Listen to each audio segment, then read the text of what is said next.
versus Ammon Edward Bundy, Aaron Von Schmidt, case numbers CR0120 34189 and CR0120. I believe the other case is 34187. Present for the state, Ms. Welsh,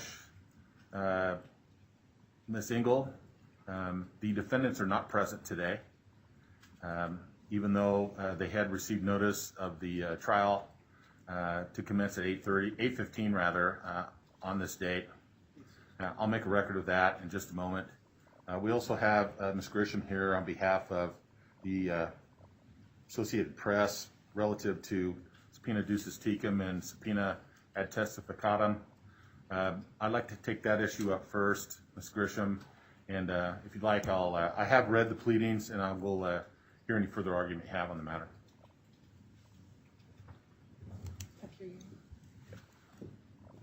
And you're allowed to unmask at that podium since it's shrouded in plexiglass.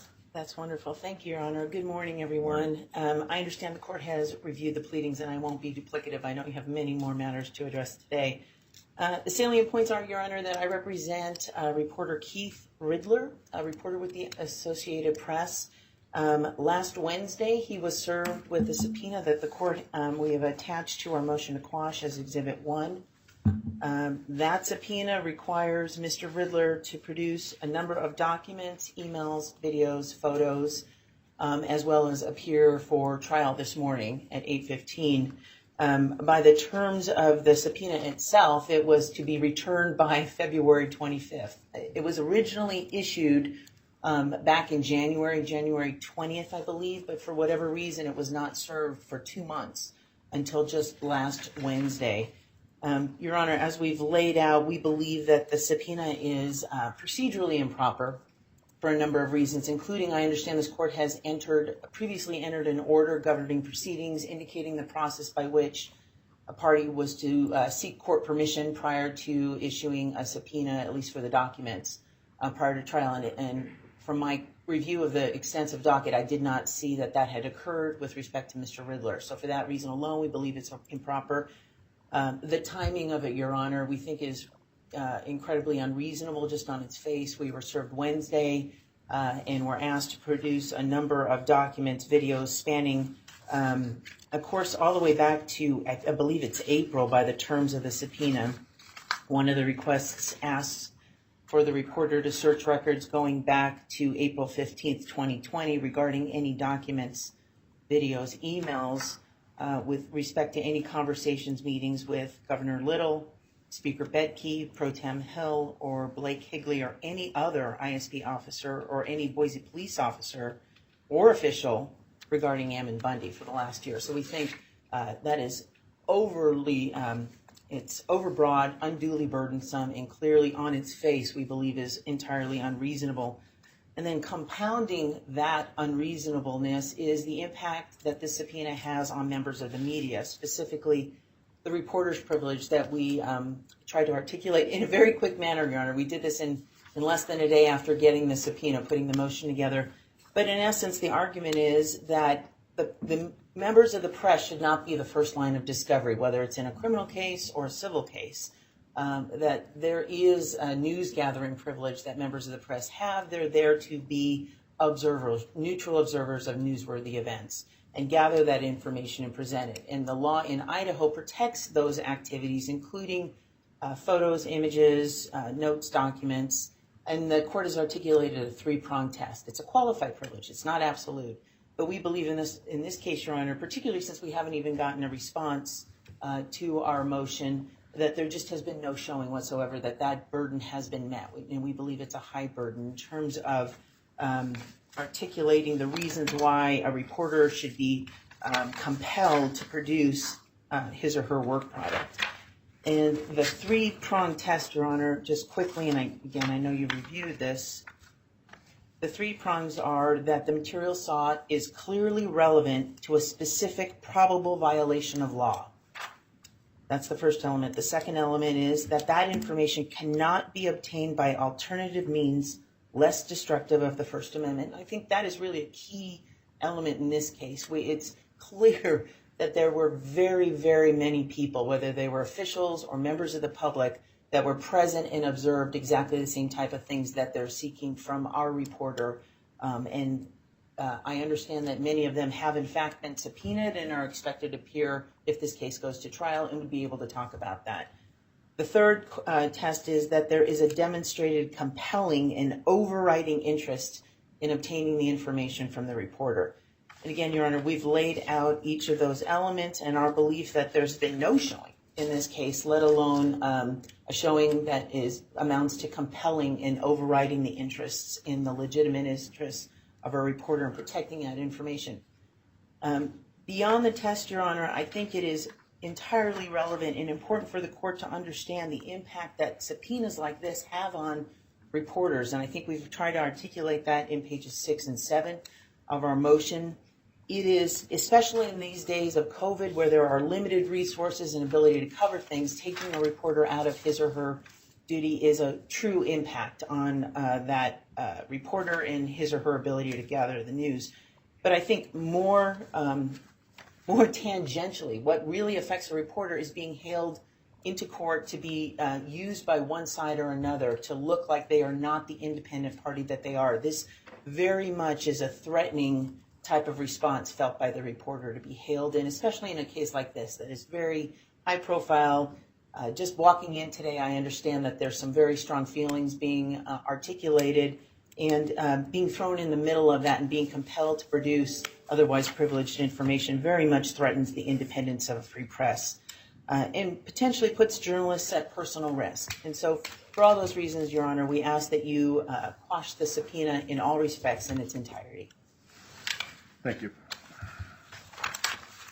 The court's considered argument of the attorney for the Associated Press. To summarize, the motion to quash both the subpoena ducis tecum and ad testificatium was filed last week, very shortly after the service was effectuated on Mr. Riddler. The basis is to the subpoena is seeking materials and information from Mr. Riddler as well as the Associated Press. Also seeks his testimony.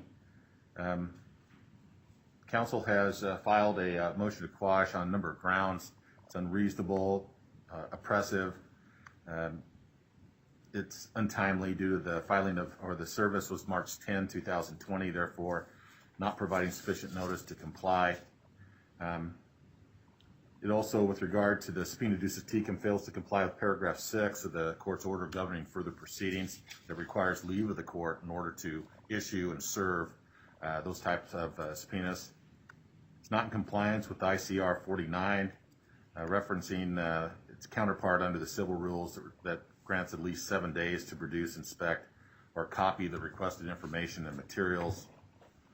Also, the motion to quash is based on the First Amendment privilege and protections granted to witnesses similarly situated as Mr. Riddler, who is an Associated Press reporter. The materials sought are protected from disclosure by the reporter's privilege, and the defendants have not demonstrated a compelling or overriding interest. I will note that I've received no response from either from Mr. Bundy regarding this motion to quash, and that the subpoena ducis tecum and ad testificatiums are nothing more than a fishing expedition. The concern I have is not necessarily of the subpoena ducis tecum, but rather the ability of the defendants to call eyewitnesses in their defense. I've not received a response from Mr. Bundy, so I don't know what his purpose of requesting the testimony of Mr. Riddler would be. Based on that, lack of response and lack of appearance today by the defendant, both defendants, I am going to grant the motion to quash in both respects relative to Mr. Riddler and the Associated Press. First, I find that the subpoena ducis tecum does not comply with the court's order governing further proceedings. No leave of the court was sought prior to its issuance or service. With regard to both of the subpoenas, or the subpoena ducis tecum and ad testificatum, both fail to comply with the applicable criminal rules and are untimely. matters sought in the subpoena ducis tecum are overbroad, unreasonable, and oppressive. I believe that those are subject to certain protections under the First Amendment. And I also find that Mr. Riddler's testimony would be in contravention of a reporter's privilege, protected under the law, and no compelling reason or interest has been demonstrated to allow or require disclosure of the information or to compel the witness's testimony. So, Ms. Grisham, if you'll prepare an appropriate order for the court's consideration, I'll sign it. Tell Mr. Riddler and the Associated Press, at least as far as today goes, they're off the hook. Okay? I appreciate it. Thank you, Your Honor. All right, thank you.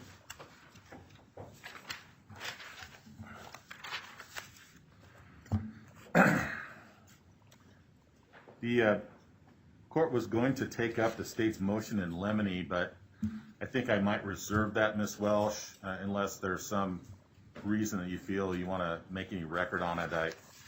The reason I think I'd reserve it is I wanted to ask under the defendants certain questions about what they intend to offer as a defense with some specificity, and I might need that information in order to rule on the motion.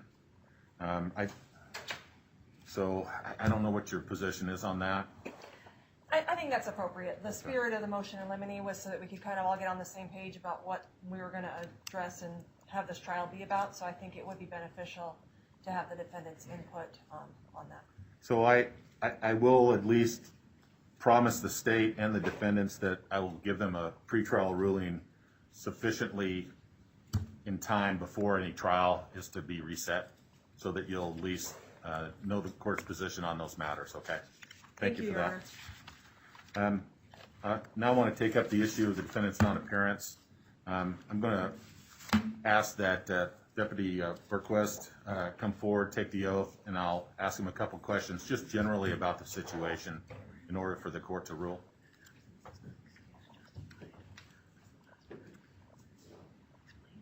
Do you swear the information you're about to give before this court is the truth, the whole truth, and nothing but the truth, so help you God? I do. Have you take the witness stand, sir, and if you'd like, once you're behind the plexiglass, you may unmask.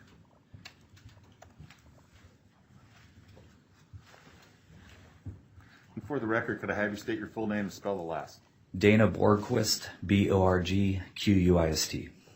Sir, you're a member of the Ada County Sheriff's Deputy Office, is that correct? Yes, I am. And you have some designation with regard to your job duties relative to the courthouse, is that correct? Yes, I do. What are those? I'm the chief of security here.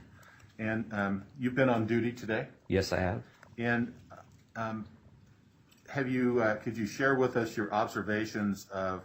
I believe there's a crowd gathering out front of the courthouse. Is that correct? Yes, Your Honor. What have you observed within the last hour or so? There are around 30 people outside. I've seen Mr. Bundy out front. I have verification that Mr. Von Schmidt is also out front. Mr. Bundy in particular was screaming at our marshals at the front entrance door. They are holding signs stating a bunch of issues that they don't believe in wearing a mask. And I've talked to several witnesses that are, I would assume, under subpoena from the defense, who have also said they need to be inside for a court hearing, and we are refusing that right because we are telling them they need to wear a mask. Did Mr. Bundy, based on your observations, intimate that he was not willing to wear a mask today? Correct. All right. And you have the same understanding with regard to Mr. Schmidt, although you have not had any direct contact with him? Correct, Your Honor. Yes, I do feel the same way about him not wanting to wear a mask. Counsel, any questions of the witness? Yes, please, Your Honor.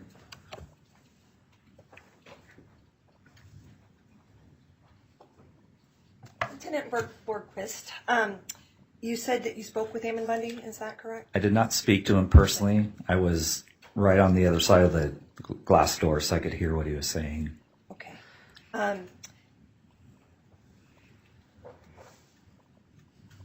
Did Mr. Bundy provide any excuse for why he is not present in court today? It's simply the fact that he will not wear a mask to be allowed inside the courthouse. And otherwise, he seems physically well and able? Yes, he does. Okay.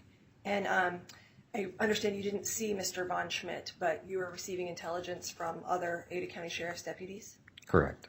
And he was positively identified as the person who is supposed to be on trial in this courtroom right now? Correct. And did he provide any excuse or justification for not being present in this courtroom today? Not to my knowledge. No. I am guessing it's the same issue. And otherwise, he appeared to you or your people being physically well, able-bodied, capable of being here? Yes, everyone out there is standing up, walking around, yelling, chanting, so no one appears to be unable to enter. And based on your observations of Mr. Bundy's yelling, how did the crowd respond when Mr. Bundy yells? They begin chanting, let us in, other things. They respond to him when he says things. Are you able to determine from viewing from the inside who the leader of this group that's assembling outside the courthouse is? I would say Mr. Bundy. He's the one in our marshal's face. And I attempted to talk to him in a different location outside, which he refused to come and talk to me. And is he or any of the crowd out there observing social distancing guidelines? No, not at all. Are any of them wearing masks pursuant to the Boise City ordinance? None of the group that is here for this matter are. Do you see any firearms? I did not. Okay. I have no further questions. Thank you. I have nothing further. Thank you, sir. You may step down. Yes, sir.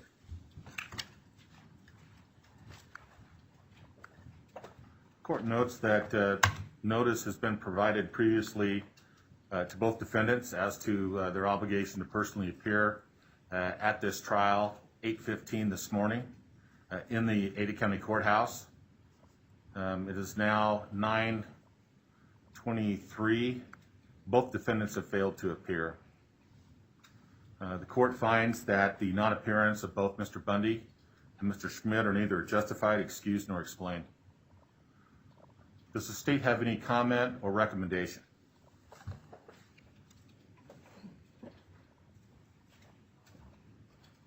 Your Honor, I want to note for the record that probable cause has been found in both of the defendants' cases back in August of 2020.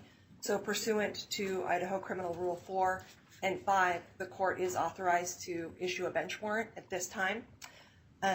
I will leave the amount of bond in the court's discretion, but I want to note for the record the following, that this is not a normal failure to appear. I want to remind the court of the long road to get here. All of the issues the defendants raised now have been raised in the course of this trial, preparation for this trial. Litigated extensively. There were no surprises. The court made very, very clear in writing and orally what was required for the defendants to have their trial today. It's ironic, I guess, that they assert rights that are legitimately not even there, but yet are not participating in their own trial at this point. This is a continuing pattern that got us here in the beginning, not obeying basic laws because they don't agree with them. Mr. Bundy made a statement early on to the court in response to the court asking why he objected to a motion to consolidate, I believe. And he said, I want to create as much work for the state and everyone as possible. And that is what he is doing right now. There's a credible waste of resources that went in today between the court, the security, witnesses, jurors, those types of things. And again, this is not just a regular FTA, as heard from Lieutenant Borquist. He is inciting a crowd outside, Mr. Bundy specifically, yelling at marshals and in their face. This is just, the criminal justice system is just being used as a tool in his propaganda to further his beliefs and causes. And that's completely unacceptable to the state at this time. So given those comments, I'll leave bond in your discretion. But do ask for warrants for both Mr. Von Schmidt and Ammon Bundy. Thank you. The court does agree with a number of the points raised by counsel. Defendants are charged with misdemeanor offenses.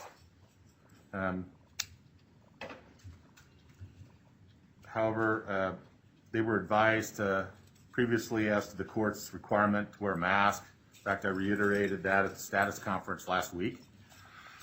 In fact, Mr. Schmidt even engaged the court in a colloquy with regard to what type of mask he was required to wear and some of the specifics about it. We tried to answer those questions.